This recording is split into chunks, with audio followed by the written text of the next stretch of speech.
kesempatan pada pagi hari ini, menjelang siang hari ini, marilah kita sama-sama membaca surat Al-Fatihah untuk membuka kegiatan perkuliahan hari ini. Ala hadiniyah wa ala kulli niyatin sholihah. Al-Fatihah.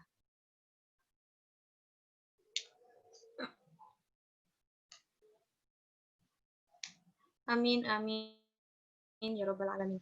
Baik, langsung saja. Untuk presentator pada pagi hari ini, yaitu Mas Abdurrahman Muksid, silahkan untuk mempresentasikan hasil dari analisis data yang telah dilakukannya mengenai itu tadi ya. Waktu dan tempat untuk Mas Abdurrahman Muksid kami persilahkan.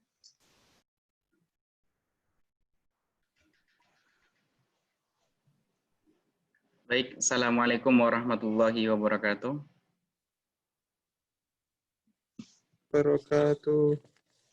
Alhamdulillah, salatu wassalamu ala rasulillah ma ba'du. Terima kasih waktunya. Saya di sini akan mempresentasikan sebagai pemateri yang kedua, yaitu tentang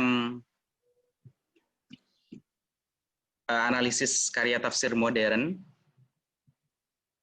Sebentar saya buka ininya, PowerPoint-nya. Nah,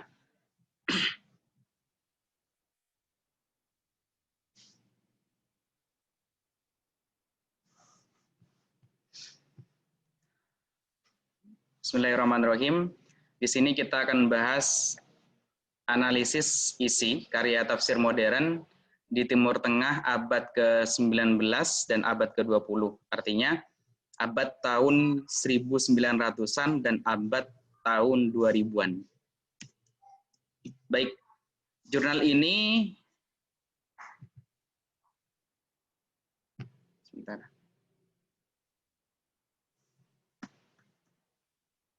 Jurnal ini ditulis oleh Dalhari. Dia merupakan mahasiswa Sekolah Tinggi Agama Islam di Ponorogo, di Tulungagung tepatnya. Dia menulis tentang judul karya tafsir modern di Timur Tengah abad ke-19 dan abad ke-20. Nah, penulisan jurnal ini itu dititik tekankan pada penulisnya, penulis tafsir tersebut, terus nama kitabnya, nama kitab tafsirnya, lalu metode penafsirannya, dan karakteristik yang membedakan penafsiran tersebut dengan penafsiran yang lain. Itu titik tekannya.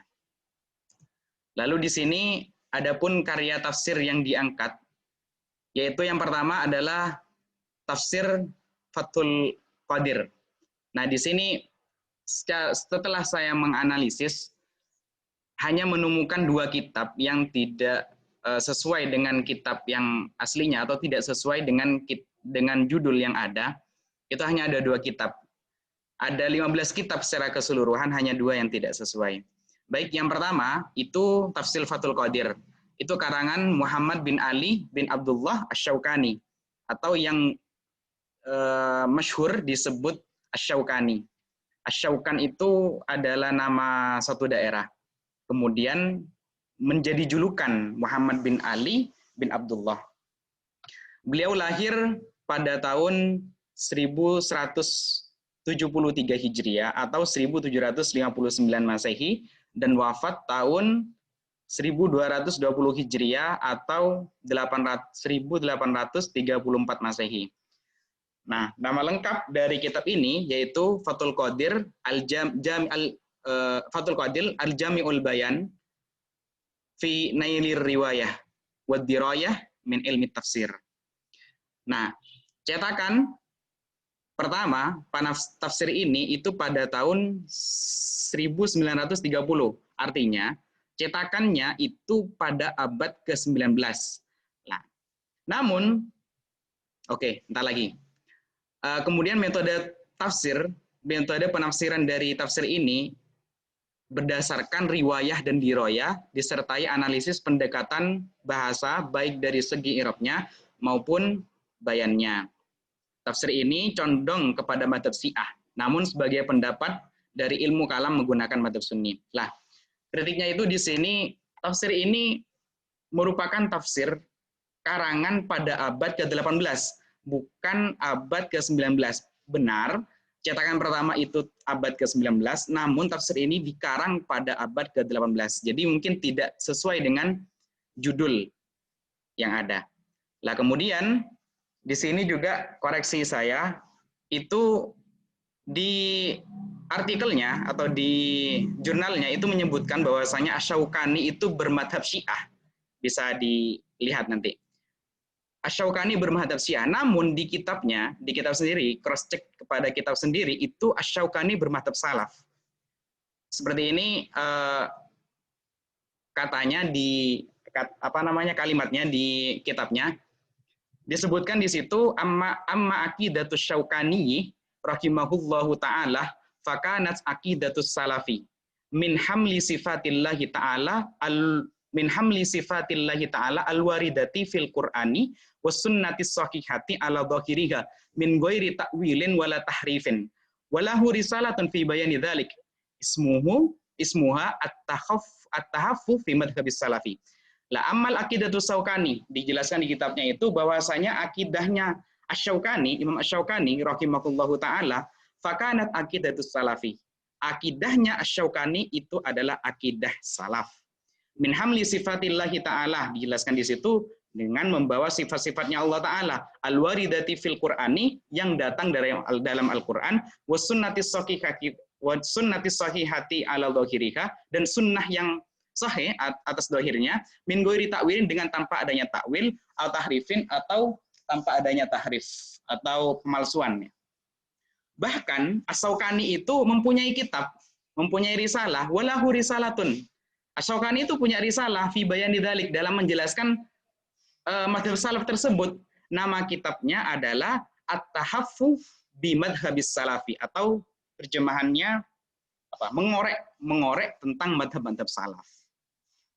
Kemudian kitab yang kedua yaitu Ruhul Ma'ani fi Tafsiril Qur'anil Azim wal Asbab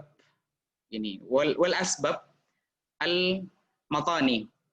Itu karangannya Abu Thaha Syihabuddin As-Sayyid Mahmud Al-Alusi Al-Baghdadi, atau dikenal dengan Al-Alusi. Beliau lahir pada tahun 1802 Masehi di Kurk, Baghdad. Kemudian meninggal pada tahun 1854 Masehi. Metode yang digunakan dalam tafsir ini adalah metode tahlili, yang dengan sumber penafsiran yang digunakan antara riwayah dan ra'yi. Lah, sebagian ulama berpendapat bahwa tafsir ini bercorak isyari, atau tafsir yang mencoba menguat dimensi makna batin berdasar isyarat atau ilham dan takwil sufi. Kemudian kritiknya di sini, analisisnya, bahwasanya tafsir ini juga sama dengan tafsir Fathul Qadir. Tafsir ini bukanlah tafsir pada abad ke-19 atau tafsir pada abad ke-20, bahkan tafsir pada abad 20. Ini adalah tafsir abad ke-18 Masehi. Sebab apa? Penafsirnya saja itu wafat pada tahun 18 Masehi. Ini bukan 18 abad ke-18, atau lebih tepatnya pada tahun 1854 Masehi. Baik, saya akan singkat. Yang kitab selanjutnya yaitu Al-Jawahir fi Tafsiril Qur'anil Karim, karangannya Tantawi Al-Jauhari Al-Misri. Beliau lahir pada tahun 1862 Masehi dan meninggal pada tahun 1940 Masehi. Tafsir ini layaknya sebuah ensiklopedia ilmiah yang menghimpun berbagai cabang keilmuan dan berisi pemikiran modern para ilmuwan barat dan timur. Tantawi dengan sangat antusias ingin menunjukkan kepada kaum muslim dan non-muslim bahwa Al-Quran telah jauh mendahului teori-teori modern yang disampaikan oleh ilmuwan-ilmuwan tersebut. Tafsir selanjutnya yaitu Tafsir Al-Maraghi. Tafsir Maraghi ini karangannya Muhammad bin Abdul Mun'im Al-Maraghi. Beliau lahir pada tahun 1881 Masehi, wafat pada tahun 1945 Masehi. Ini barusan Indonesia Merdeka beliau wafat. Tafsir Al-Maraghi disusun tidak terlepas dari pengaruh tafsir-tafsir sebelumnya, terutama Tafsir Al-Mannar. Metode yang digunakan yaitu metode ijmali dan tahlili. Selanjutnya yaitu tafsir Ayatul Ahkam. As-Sayyis, ini karangannya Muhammad As-Sayyis, lahir pada tahun 1899 Masehi di Mesir, meninggal pada tahun 1976 Masehi. Nah, tafsir ini awalnya itu adalah sebuah diklat di Kulliyatus Syar'iyyah wal Qanun di Universitas Al-Azhar Mesir. Tafsir ini merupakan tafsir ayat yang bernuansa hukum saja, yang mana beliau mengumpulkan awal mulanya hanya 1, 2 atau 3 pada akhirnya berbentuk suatu kitab. Namanya tafsir Ayatul Ahkam. Ayat-ayat hanya tentang hukum saja.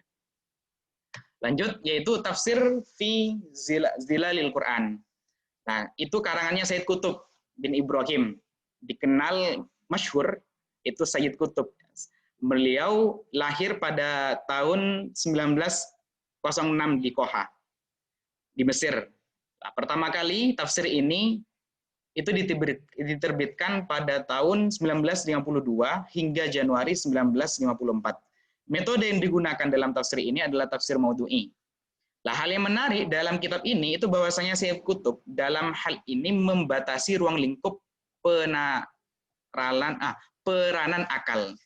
Jadi tidak terlalu menggunakan akal dalam penafsirannya. Kemudian yang selanjutnya itu tafsir Mahasin At-Ta'wil. Itu karangannya Muhammad Jamaluddin bin Muhammad bin Said bin Qasim Al-Qasimi.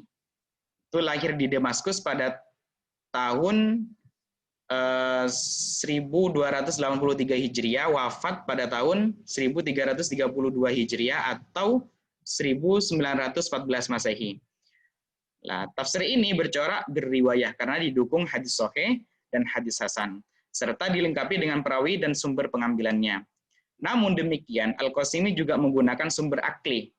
Bedanya kalau yang tadi itu tidak terlalu menerima akli, ini menggunakan sumber akli dalam penguraian penafsirannya. Dalam tafsir ini, Al-Qasimi cenderung mengesampingkan kisah-kisah Israiliyat atau kisah-kisah yang datang dari kitab-kitab non-Al-Quran. Yang selanjutnya yaitu tafsir Asy-Sya'rawi.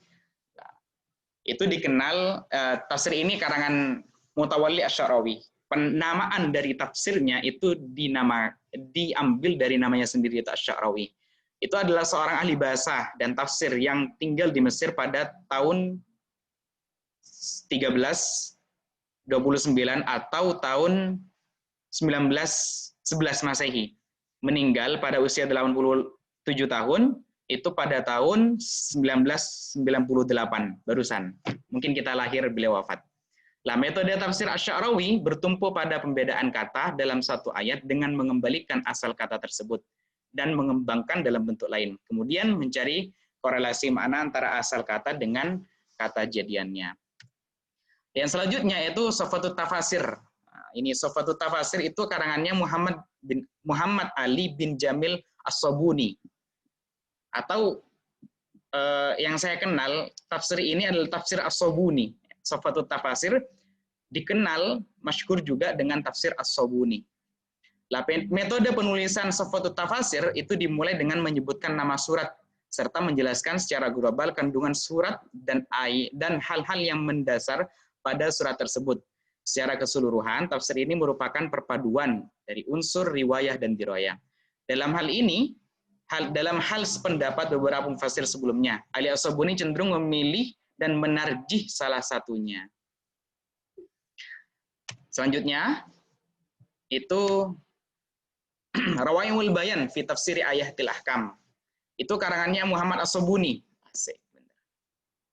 Ini juga karangannya As-Sabuni. Ya, Muhammad Ali As-Sabuni. Itu ada 8 tahap yang dilakukan oleh As-Sabuni dalam menafsirkan Al-Quran.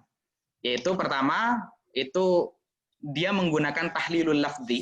Yang kedua, itu al-ma'na al-ijmali. Yang ketiga, yaitu asbabun nuzul, menyebutkan asbabun nuzul.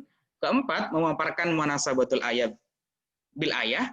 Yang kelima, yaitu membahas secara ringkas ayat yang tengah dibahas dari segi i'rab, balaghah, kedalaman ilmiah. Kemudian keenam, mengedepankan hukum-hukum syar'i dan pendapat fuqaha. Ketujuh, mengambil kesimpulan yang ditunjukkan dari ayat yang dibahas. Kedelapan, menutup pembahasan yang dilakukan dengan menyampaikan hikmah dari penetapan syariat asal atas masalah yang terkandung dalam ayat tersebut. Yang selanjutnya itu ada tafsir Al-Bayan bil Qur'anil Karim. Itu karangannya, ini ada karangan seorang wanita. Ya. Karangannya Aisyah Abdurrahman.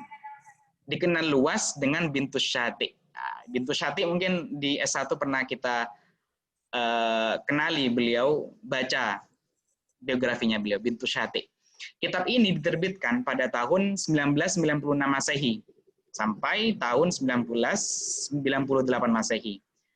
Pada volume 1 dan volume 2 diterbitkan pada tahun 1999 Masehi. Benar kalau tafsir ini dimasukkan dalam tafsir pada abad ke-19.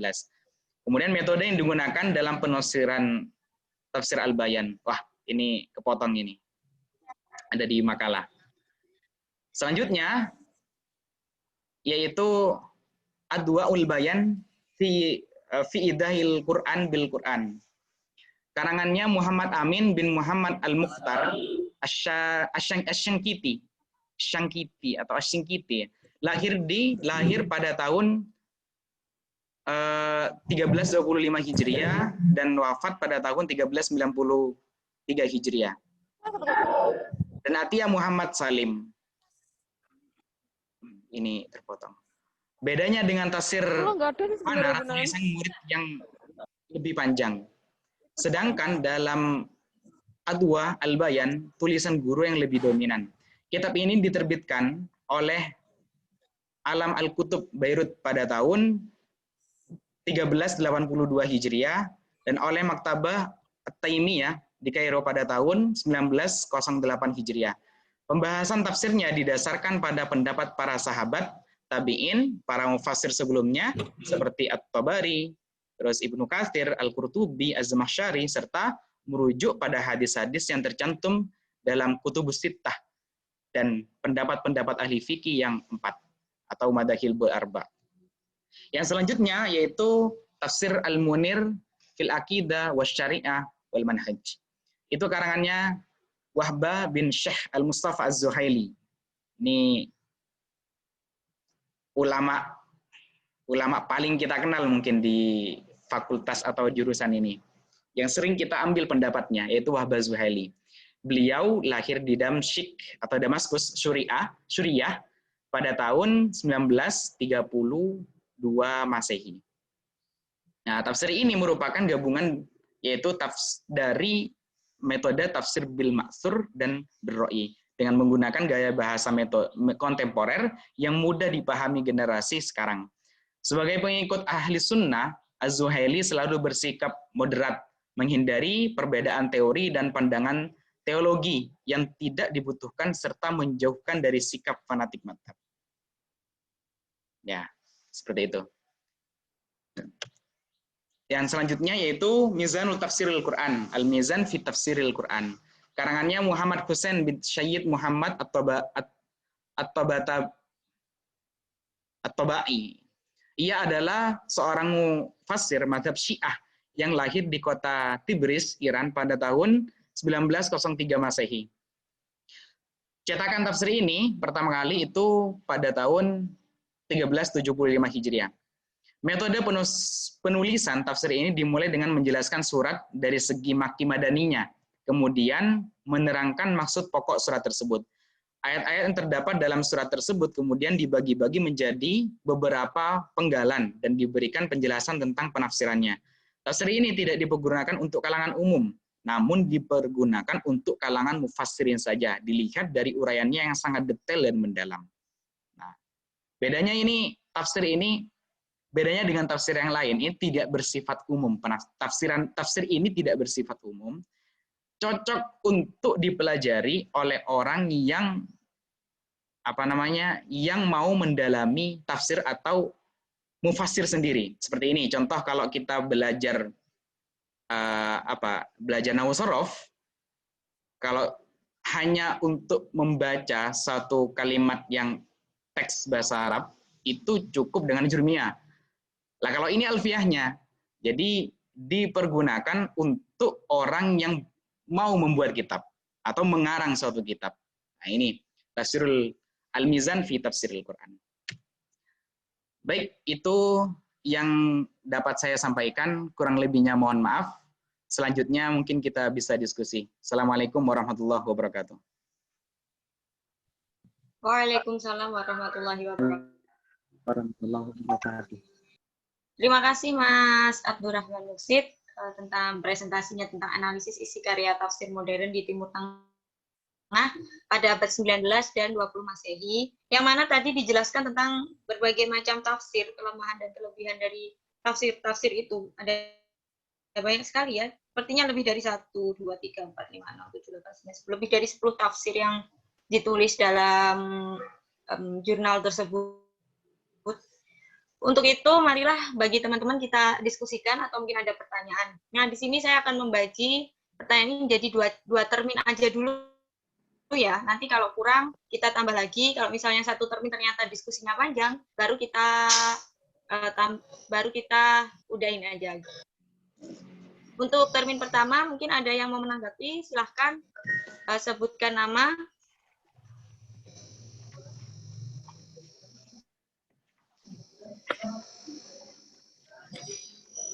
Sebutkan nama dulu.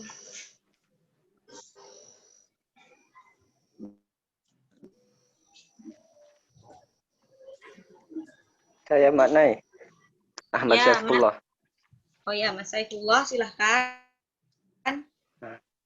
Ya, dari yang tadi sudah dijelaskan, yang saya ingin tanyakan, dari hasil analisisnya Mas Rahman, perbedaan apa yang paling mencolok antara karya abad 19 dengan karya abad ke-20? Perbedaannya apa yang paling mencolok? Udah itu aja. Baik, terima kasih Mas Saifullah ya. Saya ulangi lagi, dari hasil analisisnya dari presentator, perbedaan yang paling mencolok dari karya tafsir modern di abad 19 dan 20 itu apa? Itu ya, Mas? Ya, betul. Baik, untuk pertanyaan kedua, untuk termin 1 ini mungkin kita akan buka 2 pertanyaan ya, nanti kita banyakin diskusinya. Mungkin di tengah-tengah diskusi ada pertanyaan juga tidak masalah, tapi untuk pertanyaan utamanya kita buka 2 pertanyaan. Silahkan, ada lagi untuk pertanyaan yang kedua? Saya Mbak Nay. Ya, Mas Ali Muhsin, silahkan. Terima kasih, nama saya Muhammad Ali Muhsin. Ingin bertanya, kalau kita lihat jurnal aslinya, penulis itu berfokus kepada yang pertama identitas penulis, yang kedua nama kitab, yang ketiga metode yang digunakan dalam kitab tersebut, dan yang keempat karakteristik. Dari keempat fokus ini yang merupakan inti dari jurnal ini, apakah sudah lengkap dari tulisan yang ada dalam jurnal? Apakah lengkap dan sesuai dengan fakta bahwa identitasnya telah benar, nama kitabnya telah benar, metodenya telah benar, dan karakteristiknya sudah benar. Yang kedua, saya ingin mendiskusikan soal penggolongan abad.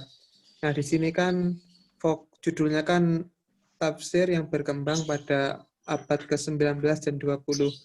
Dalam analisis Mas Rahman, itu mengatakan bahwa tahun 1834 dan 1854 yang merupakan tahun wafatnya penulis tafsir ke-1 dan ke-2 itu termasuk ke abad ke-18. Kalau menurut saya itu masih ikut abad ke-19 karena penghitungan abad itu mulai tahun 1 sampai 99 atau 1 sampai 99 itu termasuk abad 1. Berarti hitungannya seperti maju. Itu. Perlu kita diskusikan apakah pendapat saya benar atau salah seperti itu. Terima kasih. Ya, terima kasih Mas Ali Muhsin ya. Baik, saya ulangi lagi untuk pertanyaan pertama dari Mas Saifullah, yaitu dari hasil analisis pemateri atau pemakalah pada pagi hari ini, perbedaan yang paling mencolok dari karya tafsir modern abad ke-19 dan 20 itu apa? Kemudian dari Mas Ali, pertanyaannya itu, penulis yang di situ kan hanya berfokus pada identitas, kemudian nama kitab, metode, dan karakteristik. Nah, apakah hal-hal yang ada dalam jurnal itu semuanya sudah betul sesuai fakta ataukah belum? Kemudian Mas Ali juga mendiskusikan mengenai penggolongan abad, yang mana di situ ada, yang pertama itu ada tafsir yang mana penulisnya itu lahir dan meninggal tahun 1834 dan 1954. Nah, dari wafatnya penulis itu, pemakalah atau presentator menggolongkan itu termasuk pada abad ke-19. Nah, menurut Mas Ali, itu sudah masuk ke dalam abad 20 menurut perhitungan dari dari 1 Masehi sampai dengan saat ini. Gitu. Meluruskan, Mbak Nay. Ya. Yang tahun tadi 1834 dan 1854, menurut analisator itu masuk ke 18, sedangkan menurut pendapat saya itu masuk ke abad 19 yang masih include kepada judul seperti itu. Oh, iya, iya. Ya, baik. Terima kasih Mas Ali atas koreksinya. Mungkin untuk pertanyaan pertama, Mas Abdurrahman sudah siap untuk menjelaskan? Sebentar, Mbak. Oh iya. Mungkin dari teman-teman yang membaca tentang jurnal ini, atau mungkin mengetahui atau sudah pernah membaca tafsir-tafsir ini kan tafsir yang sebenarnya sangat dekat dengan kehidupan kita sehari-hari. Mungkin di S1 juga kita sering membuka tentang tafsir-tafsir ini dalam penelitian. Mungkin dari teman-teman ada yang menanggapi, boleh sekali. Mbak Nay. Dari teman-teman, ya.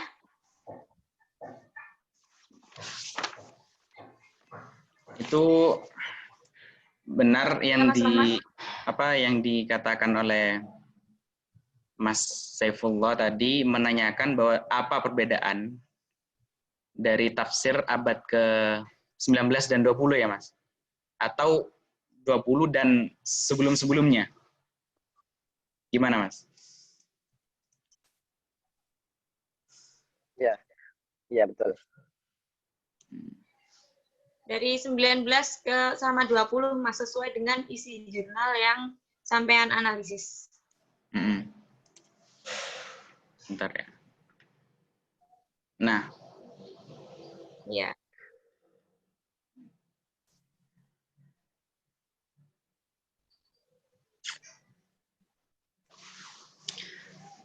Dalam jurnal ini, saya baru sadar kalau tidak ada tafsir pada abad 20. Semuanya pada abad 19. Kalau saya memahami abad, yaitu pada tahun 1900-an. Itu tidak ada yang pada tahun 2000-an. Paling mentok ini. Cetakannya ya, dari segi cetakannya. Cetakan pertama, itu pada tahun 1996. Penerbitannya. Kemudian diterbitkan lagi 1998, diterbitkan lagi 1999, tidak sampai 2000. Nah, perbedaannya, kalau ditanyakan perbedaannya apa dari tafsir abad 20 dan tafsir sebelumnya, saya belum mengetahui itu. Namun, seperti ini. Kalau saya berpandangan, perbedaan tafsir itu tergantung terhadap penafsirnya, ya. Tergantung terhadap penafsirnya. Penafsirnya condong kepada apa, maka tafsirnya akan berbentuk seperti apa. Seperti contohnya Wahbah Zuhaili dengan kitab-kitab fenomenalnya yang bahasanya bahasa kontemporer yang dapat dipahami. Dalam segi bahasa mungkin lebih mudah gitu. tafsir-tafsir yang abad-abad sekarang ini lebih mudah untuk kita pahami karena pemahaman kita terhadap teks kebahasaan itu ada pada zaman sekarang. Lain dengan tafsir-tafsir di abad-abad jauh terdahulu dengan menggunakan kebahasaan pada zamannya. Seperti itu. Dari segi bahasa, dari segi ilmuwan itu sangat identik dengan penafsirnya. Ya, silakan diberi tanggapan. Ya, itu Mas Saifullah. Kalau Mas Rahman sebagai presentator itu tidak ada dalam jurnal ini, sebenarnya tidak ada tafsir yang terbit di abad 20-an. Hanya pada abad 19. Namun kalau dari tafsir-tafsir yang lain, itu baru ada perbedaannya, mungkin dari konteks dan bahasanya. Silakan Mas Ali, sepertinya ada tanggapan nih Mas Ali. Mas Saiful. Tanggapan. Bentar, kita dengarkan Mas Ali dulu ya. Mungkin ada nambahi tentang Mas Rahman ini, baru nanti kita sambung ke Mas Saiful. Ya, silakan. Pendapat saya soal penggolongan abad, saya kurang setuju kalau misal tahun 1900 sekian termasuk abad ke-19, tahun 1800 sekian termasuk abad ke-18. Kalau menurut saya penggolongan abad itu misalkan tahun 1900 sekian, 996, 1945, itu termasuk abad ke-20. Dan 1834 atau 54 itu termasuk ke abad ke-19. Karena begini, kalau misal menggunakan prinsip tersebut, untuk tahun 1 Masehi sampai 99 Masehi, itu ikut abad keberapa? Abad ke-0 berarti. Seperti itu menurut saya. Ya, terima kasih Mas Ali. Sepengetahuan saya ya, misalkan abad 1 berarti kalau menurut pendapat saya ya tahun 1 sampai 19 itu. Kalau menurut pendapat saya. Oke. 1 sampai 99 atau 100 itu yang masih 100 tahun itu. Oh ya, terima kasih. Seperti itu kalau menurut pendapat saya. Gimana Mas? Karena kalau ya bentar Pak ya. Karena kalau kita kaitkan dengan judul ya seperti itu, abad ke-19 dan 20 isinya tahunnya 1800 sekian sampai 1900 sekian dan tidak menyentuh 20 dan tidak menyentuh ke abad 17 atau berapa gitu. Di bawahnya abad ke-19 yang saya kategorikan tahun 1825 atau 1800 ke atas itu menurut pendapat saya masih abad ke-19-an seperti itu. Ya Mas Muhsin, terima kasih atas pendapatnya tentang penggolongan abadnya. Mas Saifullah gimana? Dari penjabaran Mas Rahman dengan Mas Ali Muhsin yang menambahi tentang abad tadi. Iya, terima kasih. Menurut saya, seiring berkembangnya zaman kan ya, dan memang penafsiran itu condong kembali kepada penulisnya masing-masing. Tapi tidak bisa dipungkiri setiap penulis akan menuliskan atau mengangkat permasalahan sesuai masanya, konteksnya pada zaman itu. Nah, mungkin misalkan dari karya tafsir abad 19 dan 20, misalkan di abad 20 sudah ada penambahan objek kajian atau mungkin sudut pandang dari sisi apa gitu. Dari sisi sosiologi atau apa. Mungkin seperti itu yang saya pahami. Baik, begitu ya Mas. Ya, terima kasih Mbak Nay. Oh ya, itu Mas Rahman mungkin dari sisi sosiologis atau mungkin ada pengaruh lain dari perkembangan tafsir itu mungkin yang dipahami dari Mas Saifullah itu seperti itu. Gimana Mas Saiful? Ada tanggapan lagi dari Mas Abdurrahman? Ya, itu hal pasti. dari sisi sosiologis, dari sisi lingkungan, itu pasti. Itu masuk dalam kategori identik dengan penafsirnya. Kondisi penafsirnya seperti apa, maka tafsirnya juga akan seperti apa. Seperti itu. Dan sisi keilmuan dari penafsirnya.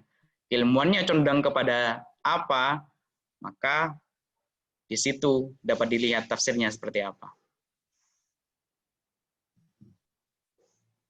Ya, lanjut.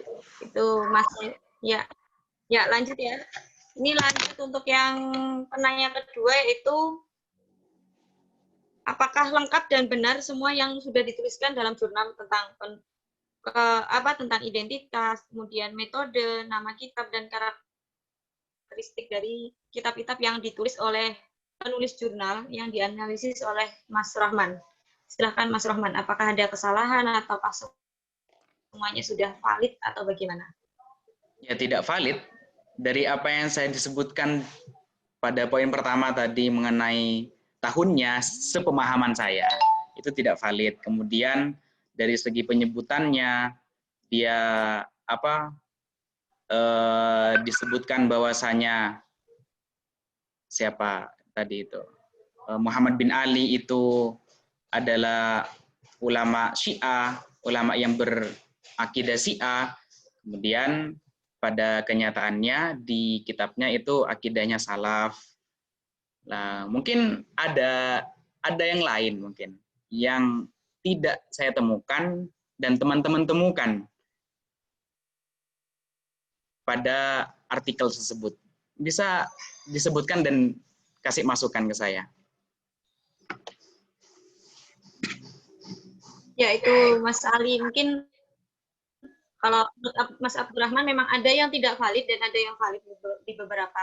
Mungkin dari teman-teman yang mungkin udah pernah membaca kitab-kitab dan sempat membaca jurnal yang telah dianalisis oleh Mas Rahman, adakah yang tahu mana yang valid dan mana yang tidak valid lagi, yang mana yang belum disebutkan oleh Mas Abdurrahman?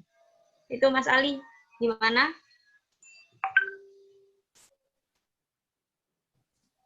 Ya Mbak, siap Mbak.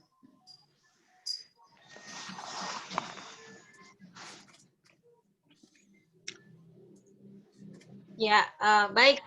Kemudian tentang penggolongan abad ya, tadi ini mungkin dari teman-teman juga perlu diskusi lagi ya tentang penggolongan abad ini. Ini tuh cara penggolongannya itu seperti apa? Mungkin di sini juga ada sedikit timbang tindih atau simpang siur mengenai bagaimana sih menentukan abad 18, 19, 20, mungkin abad 17.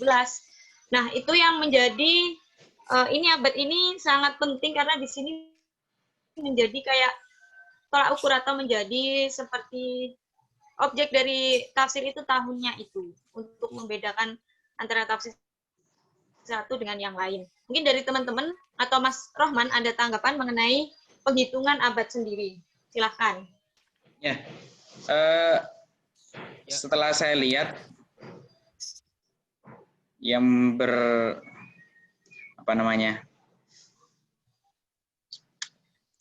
mengambil dari Wikipedia, ya, dari Wikipedia itu benar apa yang disampaikan Mas Ali, bahwasanya abad pertama di sini itu disebutkan dari tahun 0 sampai 99.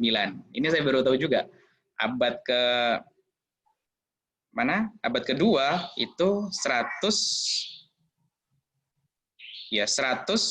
sampai 199.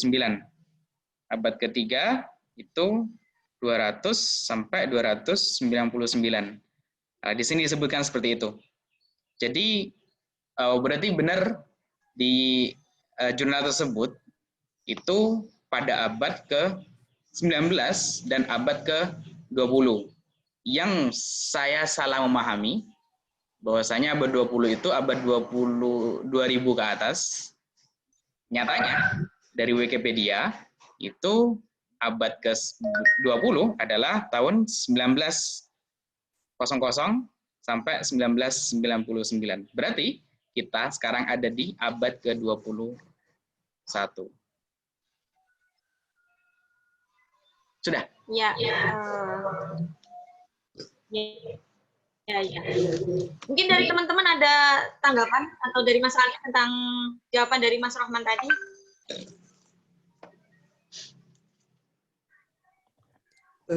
Mas Rohman, Ya. berarti semua tafsir yang ada 15 dalam jurnal tersebut masuk ya dalam karakteristik, maksudnya masuk dalam judul, maksudnya dalam termasuk pembahasan dalam judul seperti itu. Masuk. Itu. Masuk. Siap, terima kasih. Ya. Itu dari termin pertama, mungkin dari teman-teman ada tanggapan mengenai tiga hal yang kita bahas tadi, mengenai hasil analisis dari perbedaan abad yang paling mencolok, kemudian fokusnya sudah benar atau salah, kemudian dari penggolongan abad. Mungkin dari teman-teman yang lain, adakah yang ingin menambahi atau memberi masukan kepada Mas Abdurrahman? Silahkan. Perbedaan yang mencolok tadi belum dijawab itu. Oh ya, perbedaan yang mencolok Mas tadi sepertinya belum dijawab karena tadi masih bingung antara abad 19 dan 20. Kan sudah dibahas tadi, Mbak. Perbedaan yang mencolok dari abad 20 dan abad-abad sebelumnya. Dan sudah ditanggapi oleh Mas Saiful.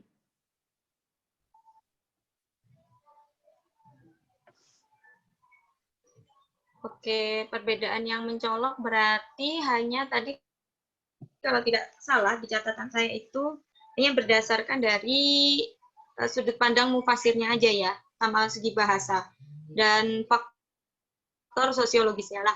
Mungkin yang di sini yang dimaksud dari Ustadz Fauzan itu di abad 19 itu kenapa corak penafsirannya itu seperti itu? Ada apakah di abad 19 kenapa tata bahasanya seperti itu? Kemudian di abad 20 kan sepertinya tata bahasa di abad 20 itu lebih kontemporer, lebih mudah dipahami. Nah, mungkin dari disitunya mungkin yang harus dijelaskan lagi Mas dari Ustadz Fauzan ini ya, bagaimana? Dari pertanyaan yang Mbak Nai lontarkan barusan atau pernyataan itu sudah menjawab bahwasanya bahasanya lebih kontemporer.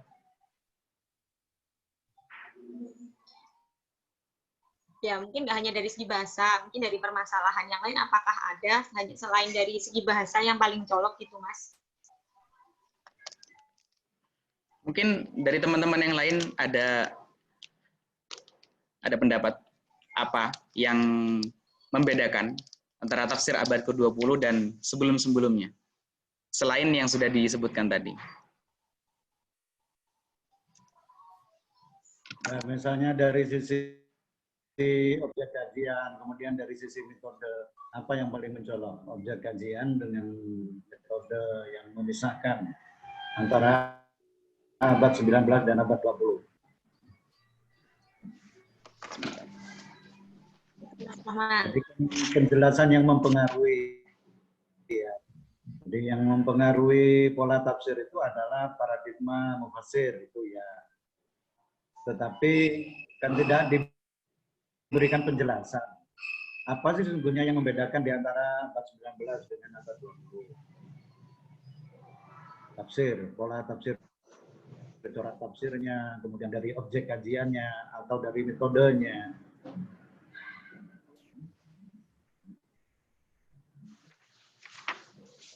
Di makalah tidak ada itu, Mas Rahman. Ya, nggak ada, Pak. Itu kelemahan makalah itu justru. Ya, tapi mestinya Mas Rahman juga mengkritisi bahwa tidak membahas tentang dari sisi substansi, dari objek atau dari sisi apa.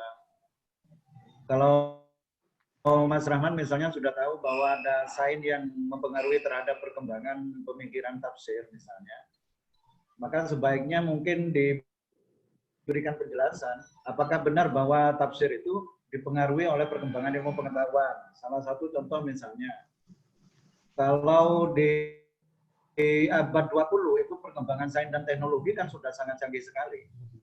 Tetapi apakah tafsir sudah menggunakan sains itu sudah sebagai bagian dari perkembangan tafsirnya? Lalu tafsir apa di abad 20 yang sudah dipengaruhi oleh ilmu pengetahuan misalnya?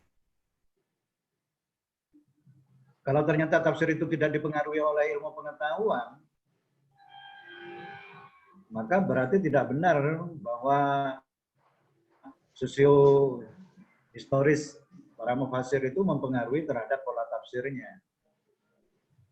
Taruhlah misalnya ketika membahas tentang yang tadi, coba naik lagi, Mas. Makalah sampean itu, presentasi sampean, istilahnya bukan presentator ya, presenter. Presentator itu maknanya lain. Oh ya, Ustaz. Apa Ustaz? Bukan analisator, tapi analis.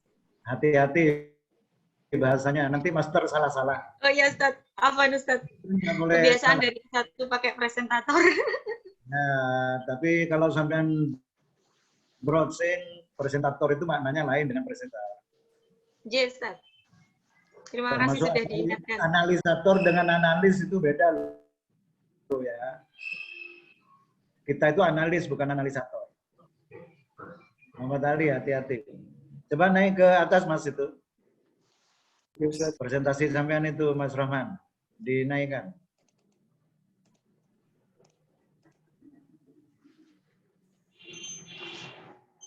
Bukan, yang di abad 20 terakhir. Abad 20 terakhir. Punyanya Wahbah Zuhaili.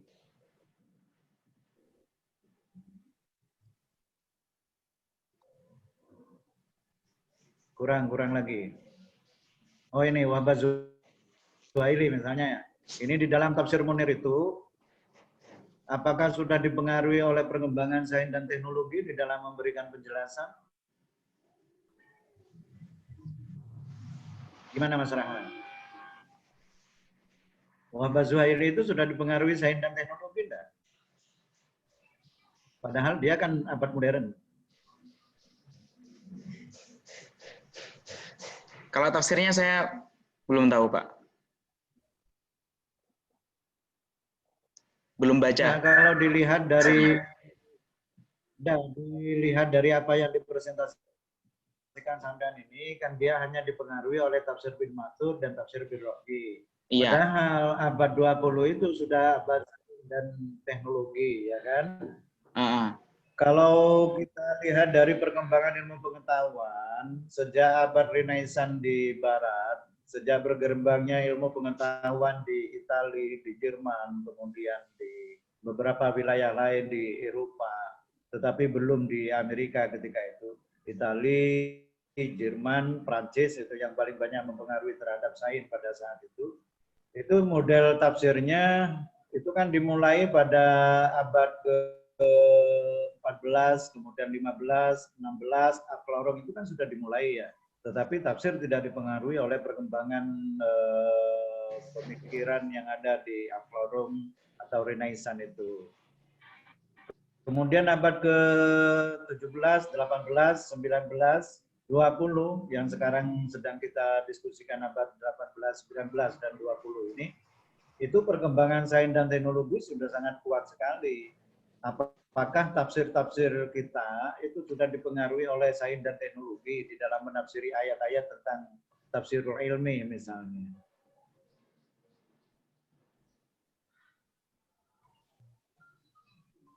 Itu gimana Mas Rahman?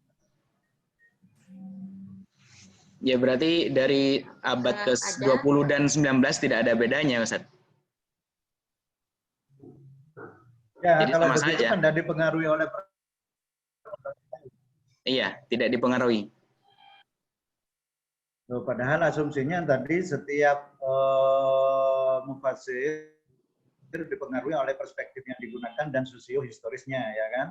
Iya. Tetapi faktanya tidak. Berarti apa yang sampean katakan kan tidak benar. Iya, Ustaz. Gimana? Mas Saiful tadi juga membenarkan itu. Ya, Mas Saiful tadi ada membenarkan tentang perbedaan-perbedaannya tadi. Gimana? Membenarkan apa ya ini? Maksudnya? Mungkin gini, tadi pertanyaan Mas Saiful itu tidak spesifik dari abad 19 dan 20, tapi abad ke-20 dengan abad-abad sebelumnya. Entah itu abad 1, 2, atau 3. Atau juga bisa 19 ya.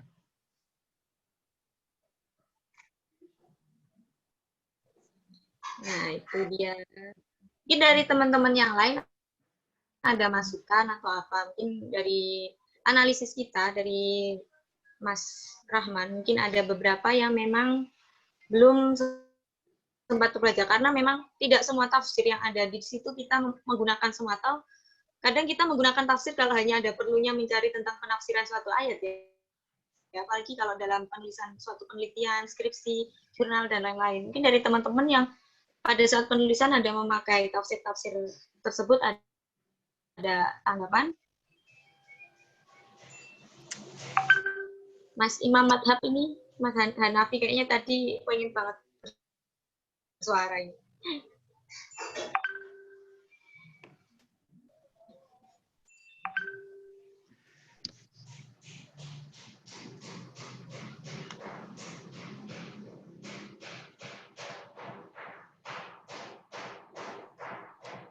Itu punyanya siapa yang sangat mengganggu itu? Ada tukang di belakangnya siapa itu? Nailul ya, rumahnya sedang rehab ya?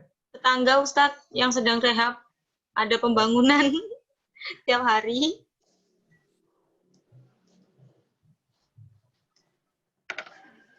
Silakan. Tadi yang ditanya itu bagus itu. Perbedaan signifikan antara tafsir pada masing-masing abad itu apa sih sesungguhnya?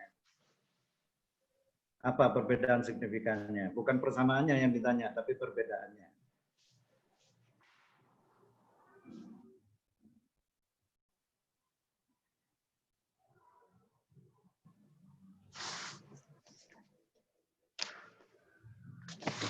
Mungkin teman-teman yang lain ada yang bisa.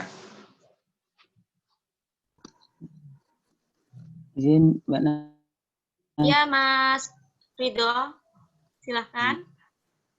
Coba sedikit menambah atau mengulang kembali yang disampaikan oleh Mas Rahman tadi.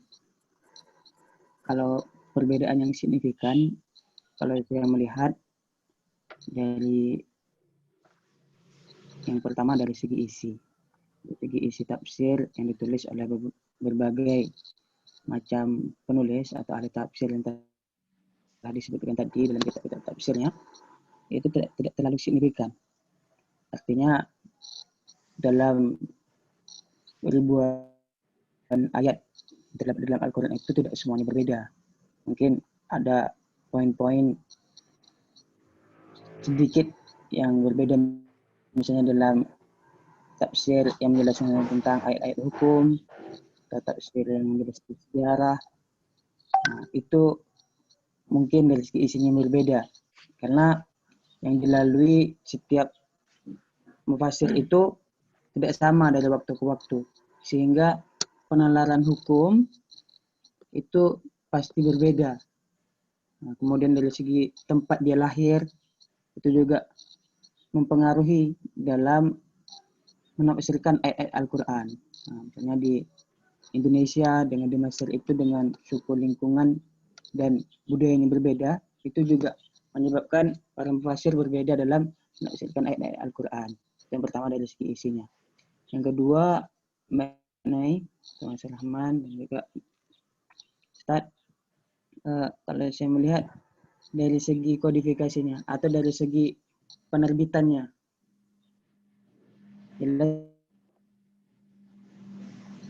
jadi kalau dari tahun 19 sampai atau dari tahun 18 itu sudah sangat berbeda sekali. Kalau dulu masih pakai istilahnya kertas-kertas yang buram, kalau dari sekarang penerbitnya itu menggunakan kertas-kertas yang lebih bisa tahan lama. Itu dari segi dari penerbitnya ya. Karena dari dulu kan halus dalam bentuk tangan ya, dalam bentuk tangan atau dalam yang masih tradisional lah kan. Karena sebagai modern ditulis dengan bentuk teknologi dalam menggunakan komputer dan mesin ketik dan lain sebagainya, sehingga karya karya dari masing-masing fasil itu bisa diperbanyak dan bisa diperbarui setiap tahunnya dan bisa dijaga keasliannya gitu. Karena tak akan terpisah-pisah dari satu tafsir yang ada dalam karya tersebut. Nah, mungkin itu dulu maknanya kalau menurut saya. Yang pertama dari segi isinya, dari zaman dan juga dari segi tempat mereka itu sudah berbeda-beda, tentu penafsirannya juga berbeda. Kemudian dari segi kodifikasinya, karena dari zaman ke zaman itu terus berkembang teknologi, tentu dari segi kitab atau karyanya itu lebih semakin ke depan semakin terjaga dan lebih bagus. Sedangkan yang tahun-tahun sebelumnya atau abad-abad sebelumnya itu bisa jadi adanya kehilangan dari poin-poin ataupun bagian-bagian dari tafsir karena dari zaman dahulu itu masih dalam bentuk catatan tradisional. Terima kasih Mbak Nay. Terima kasih. Terima kasih untuk Mas Kemas Ridho ya tadi, bahwa kalau menurut Mas Kemas itu yang membedakan ada dari isinya, kemudian dari zamannya sudah beda, kemudian tempatnya, kemudian di sini ada kodifikasi juga, kemudian ada yang mana karyanya semakin ke sini semakin lengkap karena pasti juga sudah melihat dari karya tafsir-tafsir yang sebelumnya. Itu dari Mas Ridho. Mungkin dari teman-teman, oh ini Mas Ali ini ada angkat tangan ini. Ya Mas Ali, silakan. Iya, Mbak. Kalau dibaca pada jurnalnya yang dianalisis, itu kalau abad ke-19, abad ke-20, misalnya dalam tafsir yang urutan keempat, Al-Jawahir fi Tafsir Al-Quran Al-Karim, di situ disebutkan bahwa tafsir ini memiliki latar belakang berisi pemikiran modern para ilmuwan Barat dan Timur. Imam Tantawi dalam tafsirnya ini lebih memadukan antara pemikiran Barat dan Timur, antara menunjukkan kepada kaum muslim dan non-muslim bahwa Al-Quran telah jauh mendahului teori-teori modern yang disampaikan oleh ilmuwan-ilmuwan tersebut. Jadi ada pengaruh teori-teori Barat maupun Timur. Kemudian Imam Tantawi membahasnya dalam tafsirnya seperti itu. Kalau menurut saya dalam salah satu tafsir yang disebutkan dalam jurnal, itu ada pengaruh seperti itu. Ada pengaruh ilmuwan-ilmuwan Barat dan Timur yang menemukan teori-teori baru, kemudian Imam Al-Jauhari membahasnya dalam tafsirnya. Dalam tafsir Al-Jawahir fi Tafsir Al-Quran Al-Karim, seperti itu. Kalau secara menyeluruh abad ke-19 bagaimana dan abad ke-20 bagaimana untuk perbedaan secara jelas, saya masih belum menemukan seperti itu. Tapi kalau dilihat dari tafsir Al-Jawahir, di situ disebutkan bahwa ada pengaruh pemikiran Barat dan Timur, kemudian Imam Jauhari menyusun tafsir berdasarkan pemikiran tersebut dan menyatakan bahwa dalam tafsirnya bahwa dalam Al-Quran sudah disampaikan tentang penemuan-penemuan ilmuwan-ilmuwan tersebut. Begitu, Mbak. Terima kasih. Terima kasih Mas Ali Muhsin ya. Kalau menurut Mas Ali Muhsin tadi saya ulangi lagi ya. Untuk perbedaannya itu yang paling mencolok ya pada tafsirnya, terutama pada tafsir Al-Jawahir yang digarap oleh Al-Jauhari, yang mana di dalam tafsir tersebut ada pengaruh dari teori-teori Barat dan Timur. Nah, ini kan mungkin bisa dijadikan patokan ya, apakah mungkin bisa jadi suatu tolak ukur. Berarti tafsir pada masa Al-Jauhari akan bercorak lebih memikirkan tentang perkembangan abad, yaitu yang mana dipengaruhi oleh teori-teori dari Barat dan teori-teori dari Timur. Mungkin bisa dikatakan seperti itu ya. Kalau menurut Mas Ali tadi mungkin bisa diambil kesimpulannya seperti itu. Sedangkan untuk abad ke-19 20 perbedaan yang mencoloknya itu masih menurut Mas Ali masih belum tahu. Itu untuk dari Mas Ali. Silakan dari yang lainnya. Mungkin gini Mbak. Ya, Mas Hanafi dulu dah. Ya, Mas Hanafi. Terima kasih. Kalau saya melihat di poin nomor 3 yang di tafsir Al-Manar ya, mungkin di tahun abad 19 itu mungkin isinya itu lebih banyak mengkombinasikan riwayat sahih dan menggunakan nalar rasional, yang mana hal itu juga sesuai dengan kontekstual yang terjadi pada abad 19 itu. Dan di abad 20 isi tafsirnya itu mungkin lebih akomodatif, dan yang mana yang dikatakan sama Mas Andi tadi lebih banyak mengambil mufassir dari lainnya, mungkin dari wilayah lainnya atau yang lebih kontemporer sesuai dengan seiringnya zaman pada abad ke-20. Dan juga di abad 20 itu yang mana bahasanya yang lebih mudah dipahami dan lebih lugas, yang mana sesuai dengan era 20 itu maksudnya mungkin yang mudah dipahami oleh kalangan mahasiswa atau yang ingin spesifik mempelajari tafsir itu bagaimana. Oke, mungkin itu Mbak Nay. Ya, menambah Mbak Nay. Baik. Ya, Ya, silahkan Mas Rohman. Di situ juga dijelaskan pada pada poin kelima, tafsir kelima dari tafsir Al-Maraghi, karangannya Al-Maraghi sendiri, itu ada metode baru, ada penemuan metode baru yang digunakan Al-Maraghi dalam penafsirannya. Itu Al-Maraghi itu orang pertama kali yang membedakan antara global dan rinci, artinya membedakan antara metode ijmali dan tafsili. Nah, juga Maraghi di situ dalam penafsirannya juga menggunakan bukti-bukti ilmiah, artinya contoh-contoh atau bukti-bukti yang dia masukkan terhadap tafsirnya itu lebih kontekstual terhadap di zaman sekarang, gitu, di abad-abad ke-20. Seperti itu.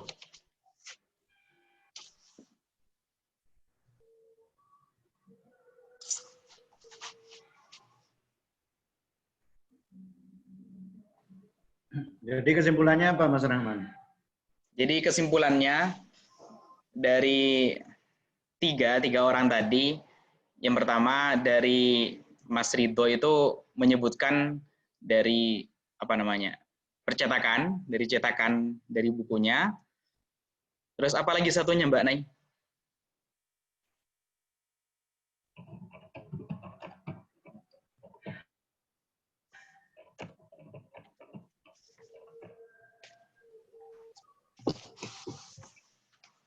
Kalau yang tadi yang disampaikan tadi itu kan bersifat performan ya. Kalau Kemas tadi kan menyampaikan beberapa hal yang berbeda dari sisi ininya, kemudian Saiful juga menyampaikan itu. Adlan tadi mungkin yang menyampaikan beberapa perbedaan tadi ya. Adlan ya, bukan? Adlan belum bicara? Belum, Ustaz. Hanafi. Selain Samsul, Saiful, dan Kemas, saya hanya datang Kemas itu berbasis kepada asumsi atau ada faktanya yang diceritakan tadi?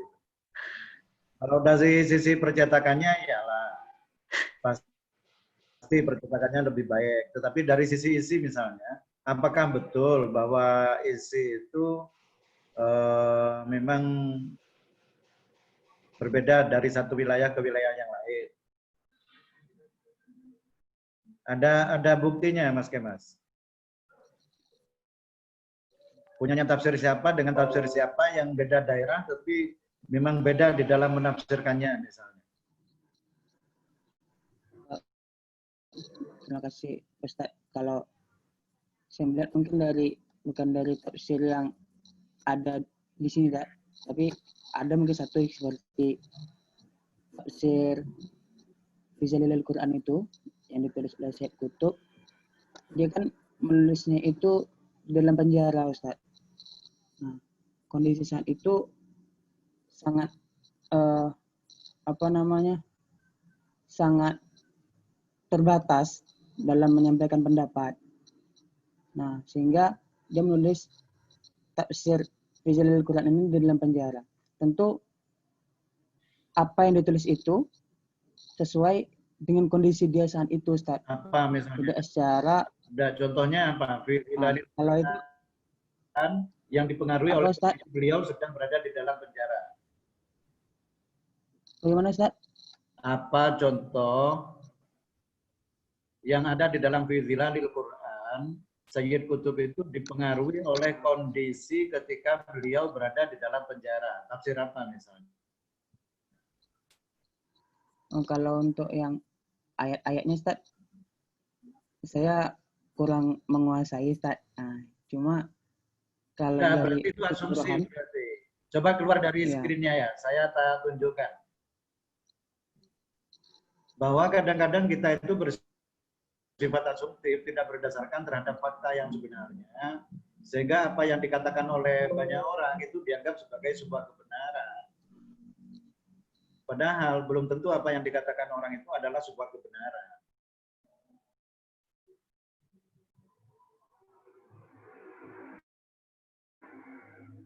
Izinkan saya untuk screen ya, untuk share screen. Coba Mas Rahman hostnya dipindah ke Ustadz Fauzan dulu ya.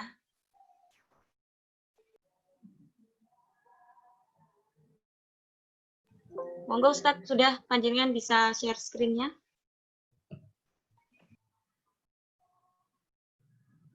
Jadi saya sekali lagi ingin meyakinkan kepada saudara-saudara bahwa apabila saudara-saudara berpendapat atau merujuk kepada beberapa pendapat orang, jangan begitu saja menerima tanpa melihat kepada fakta. Memang ada asumsi bahwa seseorang yang menafsirkan itu dipengaruhi oleh kondisi lingkungannya.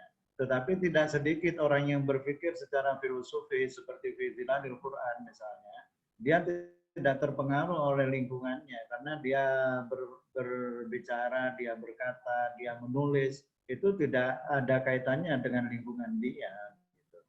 Dia berpikir secara murni, itu yang disebut dengan pemikiran murni. Contohnya misalnya, saya ingin menunjukkan ini. Sampean kan sudah punya ini toh. Sampean sudah punya Maktabah Syamilah bukan? Mas Hanafi, Ustaz. Ada. Sudah, Ustaz.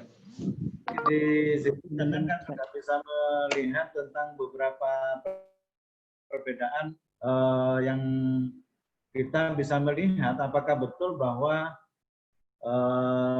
para mufassir itu dipengaruhi oleh kondisi lingkungannya atau tidak. Seperti misalnya ketika menafsiri ayat ini, begini cara mencarinya.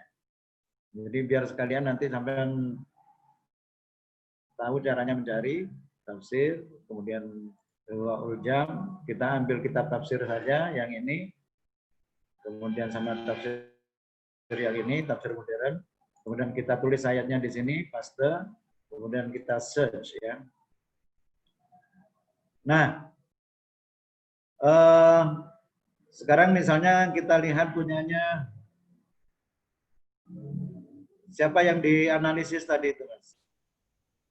Imam Zarkashi atau Imam Zamakhsyari? Atau Imam Az-Zarqani?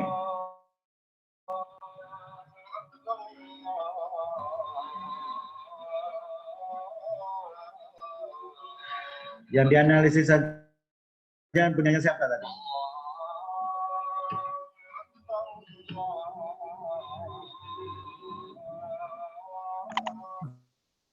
Syukani. Imam Syaukani ya.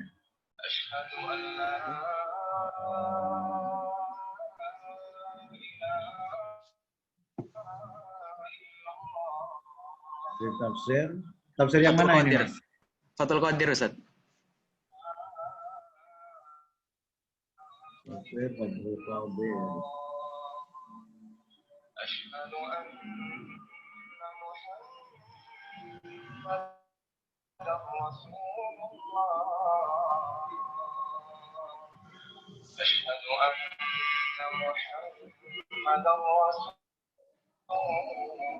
Wah, kok susah mencarinya. Tafsir Al-Qurtubi misalnya, ini yang ketemu tafsir Al-Qurtubi ya. Iya, Ustaz. Kita cari di tafsir Al-Qurtubi misalnya.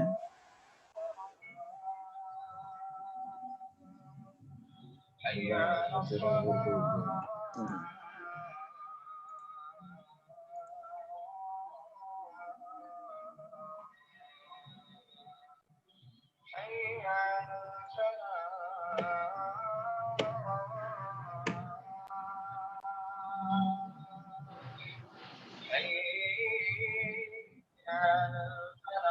Nggak muncul.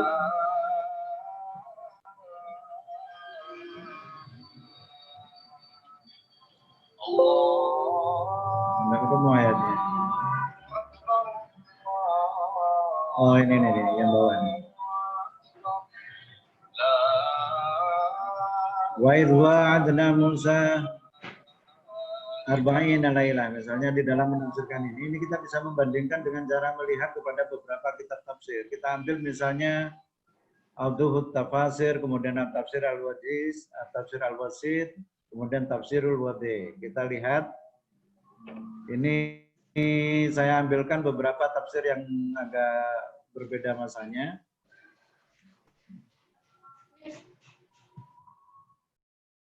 Nah, kalau model tafsir yang seperti begini ini sudah bisa kelihatan bahwa tafsir yang dikembangkan oleh tafsir Al-Wadi, dia menggunakan pola tafsir ijmali namanya kalau yang begini ini.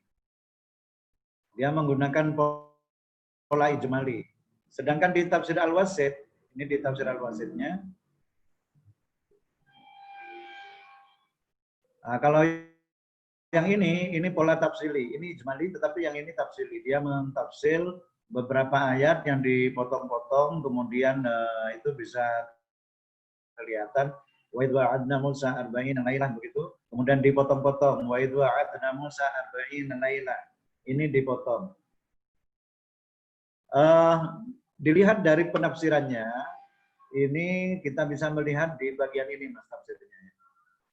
Nah ini dilihat dari pola penafsirannya punyanya Muhammad Ahmad Ismail Al-Muqaddam ini abad modern. Nama kitabnya Tafsirul Quranil Karim. Ini sudah menggunakan pola penafsiran dengan tafsir tafsili, ya kan? Kemudian yang punyanya Tafsir Ibnu Katsir, dia juga sudah menggunakan tafsiri. Dia juga sudah menggunakan tafsili. Sekalipun begitu, dia banyak menggunakan tafsir bil ma'thur karena dia menggunakan tafsirul ayah bil ayah dan tafsirul ayah biqauli sahabat.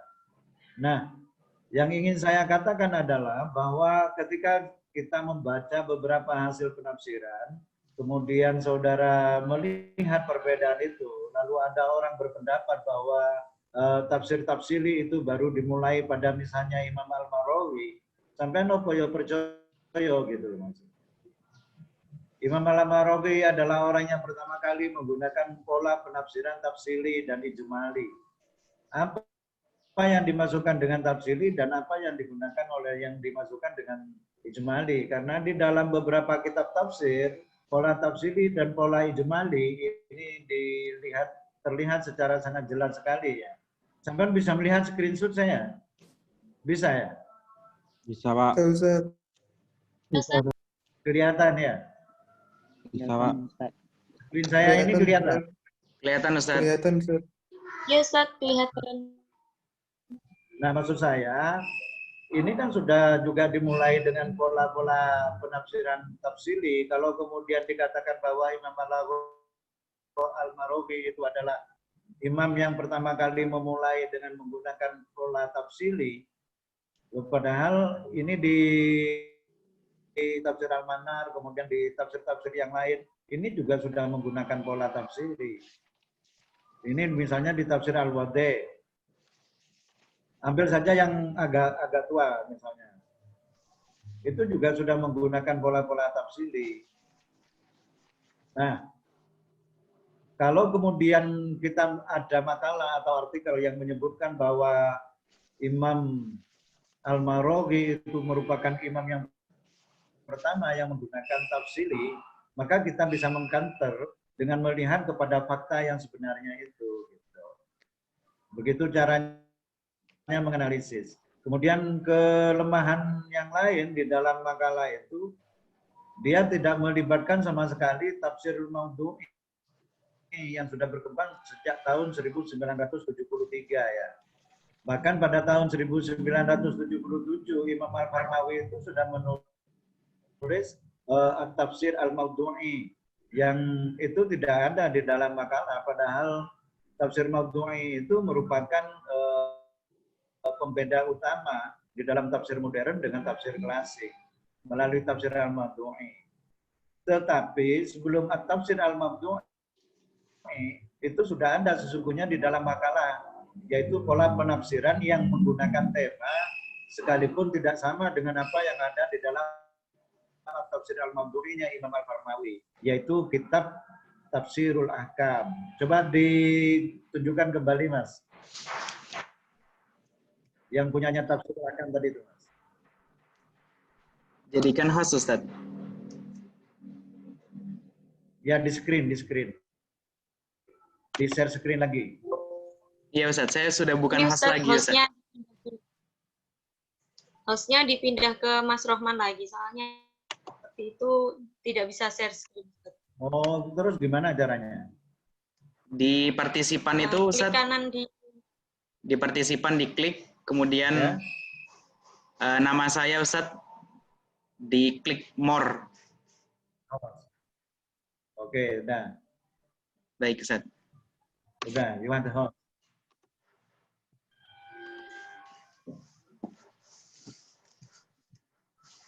Yang mana, Ustaz? Yang Tafsir Ahkam, coba Tafsir Ahkam.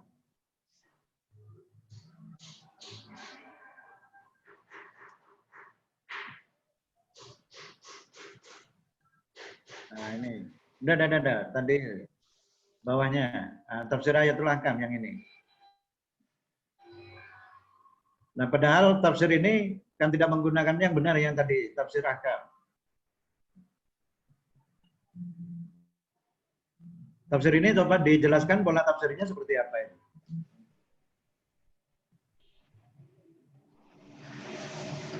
Ini, Ustaz. Iya, Ustaz. Tafsir ini merupakan diklat di Kuliah Syariah wal Qanon di Universitas Al-Azhar, Mesir. Tafsir ini merupakan tafsir ayat-ayat yang bernuansa hukum saja. Apa yang sampean pahami dengan kata-kata itu? Kalau tafsir ini merupakan diklat, mungkin penafsirnya pada awalnya tidak berniat untuk membuat suatu tafsir dalam bentuk buku yang secara keseluruhan. Kemudian yang kedua yaitu tafsir ini merupakan tafsir ayat-ayat yang bernuansa hukum saja, sesuai dengan judulnya Tafsiru Ayatil Ahkam. Jadi ayat-ayat yang di situ ada unsur hukum yang hanya dimasukkan. Apa bedanya dengan tafsir fi Dhilalil Quran? Apa perbedaannya dengan tafsir fi Dhilalil Quran? Ini sudah ada maudhu'i, Ustaz. Kenapa? Kalau tafsir fi Dhilalil Quran itu sudah menggunakan metode maudhu'i. Jadi per judul-judul tidak hanya hukum di dalamnya yang disebutkan, tapi juga semuanya, semua keilmuan yang ada dalam Al-Quran itu disebutkan dan dipetak-petakan menjadi apa? Per pembahasan.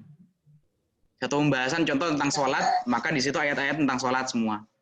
Atau tentang akidah, satu akidah apa, di situ maka ayat-ayat yang mendukung terhadap judul itu. Secara maudhu'i, Ustaz. Sampai sudah melihat tafsir fi Dhilalil Quran? Oh. Sudah kemarin, tapi tahu seperti apa, Ustaz. Dan tafsir fi Dhilalil Quran sama sudah pernah lihat itu? Belum, Ustaz.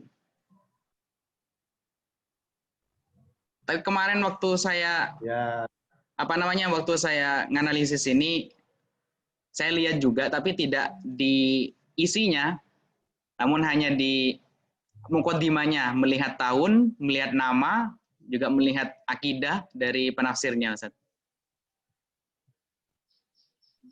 Apa yang sampai lihat di dalam tafsir fi zilalil Quran itu? Lupa, Ustaz. Saya lupa, Ustaz. Hah? Lupa, Ustaz. Tidak tahu, Ustaz. Silakan teman-teman yang sudah pernah melihat tafsir fi zilalil Quran. Siapa yang pernah melihat tafsir fi zilalil Quran? Punyanya Sayyid Qutb itu.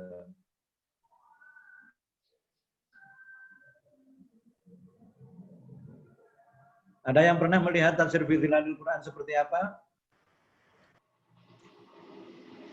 Belum, Ustaz.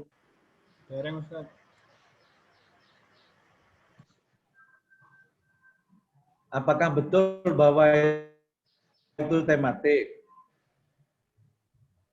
Abdurrahman mestinya yang melihat itu, karena Iya, Ustaz. Abdurrahman kan presenter.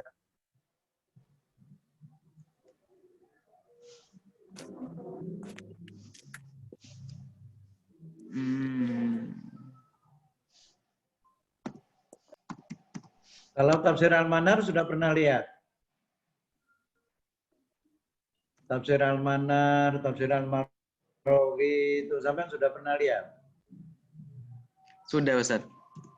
Tapi ini, Ustaz. Terus apa yang disimpulkan sampai? Saya nggak ingat satu persatu, Ustaz.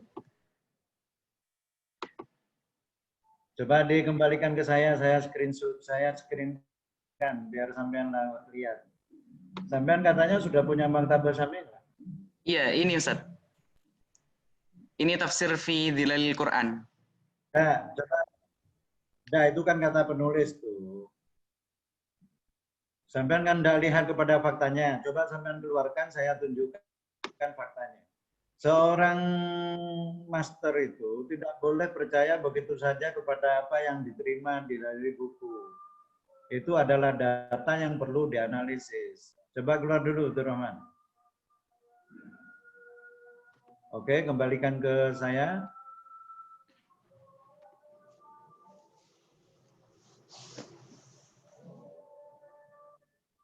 Nah, ini saya tunjukkan sekarang. Agar sampean bisa melihat. Ini tafsir Al-Manar ini. Kalian bisa melihat? Bisa, Ustaz. Bisa, Kalian Ustaz. bisa melihat? Bisa, Ustaz. Ini Bisa, namanya Ustaz. tafsir Al-Manar. Ini tafsir Al-Manar. Tafsir Al-Manar itu ada 12 juz. Nama kitabnya Tafsir Al-Quran Al-Hakim, Tafsir Al-Manar yang menulis adalah Muhammad Rashid bin Ali Ridho, bin Muhammad Syamsuddin, bin Muhammad Baharuddin, bin Malan, dan seterusnya. Ini adalah penulisnya. Pola penafsirannya itu masih hampir saja sama dengan pola-pola penafsiran yang lain. Hanya saja di sini, di dalam Tafsir Al-Manar, itu saudara bisa melihat salah satu contoh, misalnya, Qolal Ustadz Al-Imam. Siapa yang dimasukkan? Ini adalah Rashid Ridho. Walaysa lihadzal qawli sanadun sahihun wa la yu'rafu fit tarikh wa ma qulnahu huwa alladhi ya'rifuhu Banu Israil wa tanaqalunahu fi kutubihim al-ma'rufah bil muqaddasah wa ghairil muqaddasah wa wal ma'qul fi nafsihi aidan. Coba sampean perhatikan kalimat-kalimat ini. Ini sampean bisa mengetahui tentang bagaimana kemudian penulis dari tafsir Al-Manar ini berbasis kepada beberapa pengetahuan yang termasuk di dalamnya ada kata-kata wala yu'rafu fit tarikh. Dia sudah mencoba untuk memasukkan kepada at-tarikh. Untuk apa? Untuk menafsirkan wa idh wa'adna Musa 40 lailatan tsumma taqaltumul ijla min ba'dihi wa antum zalimun. Itu tafsir Al-Manar. Sekarang kita lihat tafsir Al-Marwawi. Ini tafsir Al-Marwawi yang katanya ini adalah peletak batu pertama untuk tafsir tafsili dan ijmali, kan begitu ya? Betul, Rahman ya? Halo. Di makalah itu dijelaskan orang pertama kali yang membedakan antara ijmali dan tafsili. Jadi dibedakan. Ini ada tafsir ijmalinya, juga ada tafsir tafsilinya. Dia ini nih, saya tunjukkan kepada sampean aslinya nih. Ini yang dia maksudkan. Ini tafsir Al-Maraghi. Jadi seorang analis terhadap makalah orang, dia harus lihat kepada aslinya. Wa idh faraqna bikumul bahra fa anjaynakum wa aghraqna ala fir'auna wa antum tanzurun. Wa idh wa'adna Musa 40 laylatan thumma taghawtumul ijla min ba'dihi wa antum zalimun. Thumma atba'na ankum min ba'di dzalika la'allakum tashkurun. Wa idh atayna Musa al-kitaba wal furqana la'allahum tahtadun. Ini dia ambil 1, 2, 3, 4, 5. Kemudian setelah itu dia tafsir al-mufradat namanya. Al-farqu al-faslu baina syai'aini wal bahru wa bahrul, dan begitu seterusnya ya. Kita lihat kelanjutannya. Al-maknal jamali. Ini. Jadi yang dimasukkan oleh orang-orang bahwa kemudian dialah yang meletakkan, memisahkan antara tafsir tafsili dengan tafsir ijmali, itu karena dia memisahkan antara ini tadi. Tafsirul mufradat sama al-makna al-jumli. Ini loh. Itu maksudnya, Mas. Iya, Ustaz. Itu tafsir Al-Maraghi. Kemudian ini tafsir fi dhilalil Quran. Ini tafsir fi dhilalil Quran. Ini polanya nih. Jadi tafsir fi dhilalil Quran itu bukan mengambil 4, tetapi dia mengambil secara keseluruhan. Kuliah. Mengambil secara keseluruhan. Coba dimatikan dulu itunya suaranya. Lalu setelah itu dia coba untuk menafsiri ayat ini dengan pola yang ini. Ibtada'a min hadzal muqaddam fi surati biwajhi siyaq bani Israil ulaika alladziina wajjahul da'wa fil madinati muwajjihatan nakratan wa qawwamuha muqawamatan khafiyatan wa zahiratan wa kaidan mausulan.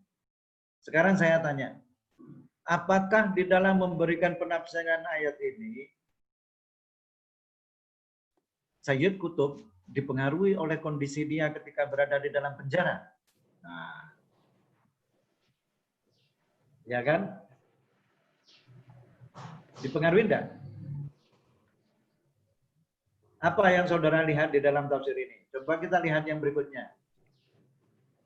At-tarikhul bayin summa lam yudad awaruha hatta Allah hadira binafsil wasail binafsil asalib la yataghayyar illa syuklaha amma haqiqatuha wa baqiyatun wa ma tabi'atuha fawahidatun wa dhalika 'ala ar-raghmi min anna al-'alim kullahu kana yutariduhum min jihatin ila jihatin wa min qarnin ila qarnin. Mana yang dipengaruhi oleh ketika beliau berada di dalam penjara?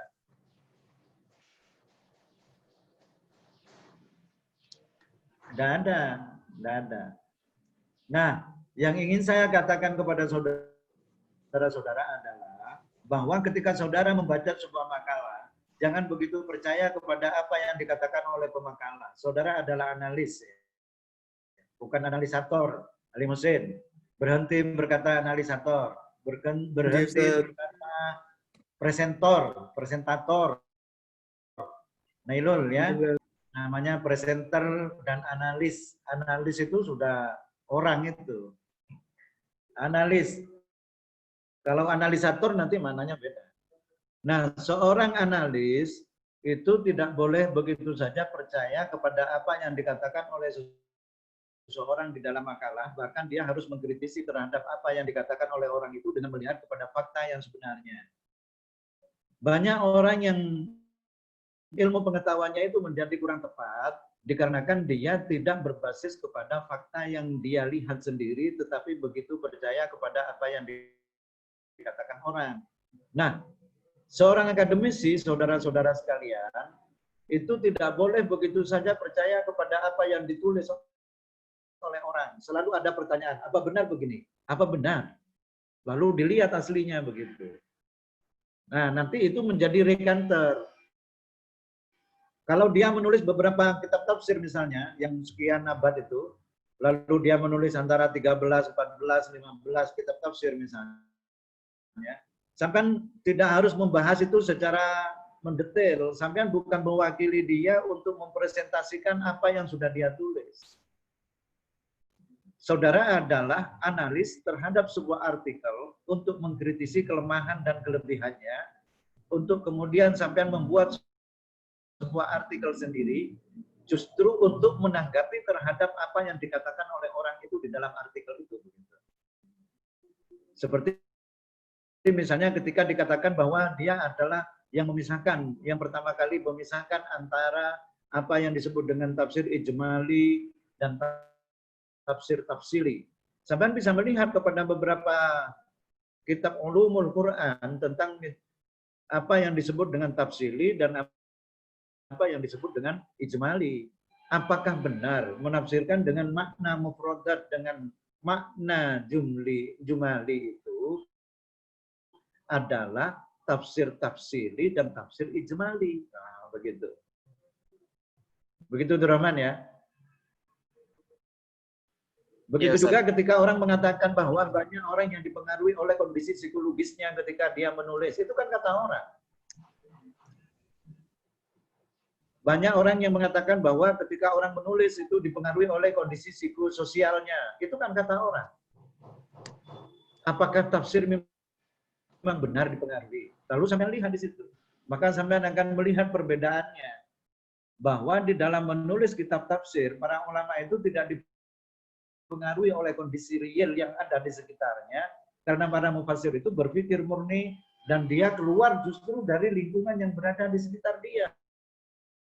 Ini dekonstruksi namanya.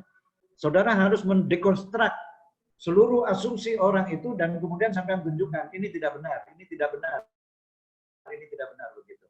Seperti saya tunjukkan tadi itu, mana yang dipengaruhi oleh ketika dia berada di dalam penjara? Tidak ada. Jadi bahwa dia berada di dalam kondisi penjara itu sama sekali tidak berpengaruh terhadap kemurnian pemikirannya sehingga dia bisa menafsirkan ayat Al-Quran itu tidak didasarkan terhadap hawa nafsunya.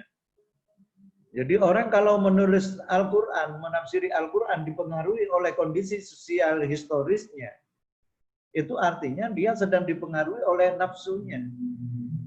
Kecuali tema yang sedang dibahas itu memang banyak dipengaruhi oleh tema-tema pembahasan yang berada di sekitarnya, itu namanya discourse analysis, itu discourse, itu didiskus ya, dilihat, oh ini loh ada ini dipengaruhi oleh pemikiran yang ketika berkembang adalah ini, yang berkembang di sini adalah sini, ini adalah ini, begitu. Begitu caranya saudara menulis artikel, anyhow saya sangat berterima kasih, tetapi saudara tidak saya minta untuk menjadi penjelas dari makalah, melainkan saya minta saudara mengkritisi kelemahan dan kelebihan dari makalah. Isi dari sebuah makalah, artikel itu, ada pendahuluan, ada isi, ada kesimpulan.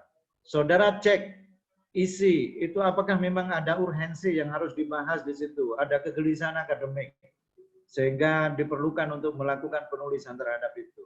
Lalu sampai lihat di situ, apa sih urgensinya orang menulis itu? Dilihat di latar belakang biasanya ada. Kemudian metode apa yang dia gunakan. Kalau dia tidak menyebutkan metode yang dia gunakan di dalam melakukan analisis, sampai sebut bahwa pemakanan tidak menyebutkan metode yang digunakan di dalam menulis artikelnya. Nah, begitu. Padahal artikel ini mestinya berdasarkan terhadap hasil analisis saya, metode yang digunakan oleh penulis di dalam ini menggunakan metode ini. Ah, begitu. Paham ya? Jadi saya tidak ingin menjadikan sampean sebagai pembicara para penulis makalah, bukan. Sampean jangan mencoba mendeskripsikan saja apa yang ditulis oleh para pemakalah yang sampean sedang melakukan analisis itu. Sampean bukan jubir. Jadi sampean ini bukan jubir, juru bicara dari para penulis makalah, bukan. Tetapi sampean adalah seorang analis, sampean calon master, yang sampean harus tahu dari segala perkembangan itu, oh ada metode ini, ada metode ini. Oh ini tidak digunakan metode yang ini. Ada perkembangan ini misalnya itu tidak memasukkan ini.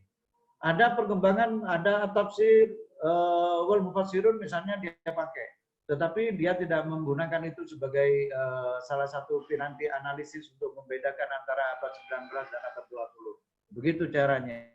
Sudah bisa dipaham ya? Iya, Ya Ustaz. Berangkatlah kepada fakta, lihatlah kepada apa yang dikatakan oleh orang itu dan sampai katakan ini benar, ini tidak benar, ini benar, ini tidak benar, dan seterusnya. Dan jangan salah memahami fakta. Abdurrahman tadi sempat salah, tapi untung sudah dibenahi sendiri. Abad itu sudah benar yang dikatakan oleh Ali Muhsin tadi itu. Ya. Siap, Abad itu dihitung mulai 1 sampai 99 itu abad 1, abad 100 sampai 199 itu abad 2, sehingga abad 19 itu adalah tahun 1800 sampai 1899 dan begitu seterusnya ya. Siap, Ustaz. Baik, Ida, terima kasih. Nailul ini kok wajahnya saya kayaknya pernah kenal. Ibumu siapa, Nduk? Ulfi Azizah. Adik kelasnya jenengan, Ustaz. Katanya. Oh, Pak. Agus Malik. Oh, pantes. Lah ya, saya kok Ulfi. Siapa ya kok? Ulfi ya, anaknya Ulfi ya. Iya, Ustaz. Oh ya, salam sama ibunya ya. Ya, Salam insya sama Allah. bapaknya. Jaga kesehatan selalu. Terima kasih Nailul sudah mengantarkan ini. Saya kira ke depan makalahnya sudah harus bagus. Nanti harus dicetak buku seperti yang saya inginkan ya. Iya, Ustaz. Siap. Baik. Terima kasih. Silakan ditutup, Isa. Ya, terima kasih buat teman-teman yang sudah hadir pada perkuliahan siang hari ini dan sudah memperhatikan dan memberi masukan kepada analis kita. Sudah dibenarkan sama Ustadz Fauzan ya tadi ya. Mohon maaf kalau ada kesalahan-kesalahan dari saya dan dari Mas Rohman. Mari kita tutup perkuliahan pada siang hari ini dengan membaca doa kafaratul majelis. Bismillahirrahmanirrahim.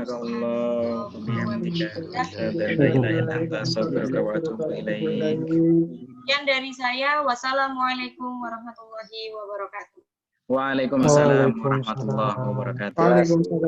Waalaikumsalam warahmatullahi wabarakatuh. Kesehatan dan tetap sehat. Jangan lupa. Ya Ustaz. Dikirim ke saya ininya ya, recordingnya ya. Iya Ustaz. Assalamualaikum warahmatullahi wabarakatuh. Waalaikumsalam warahmatullahi wabarakatuh.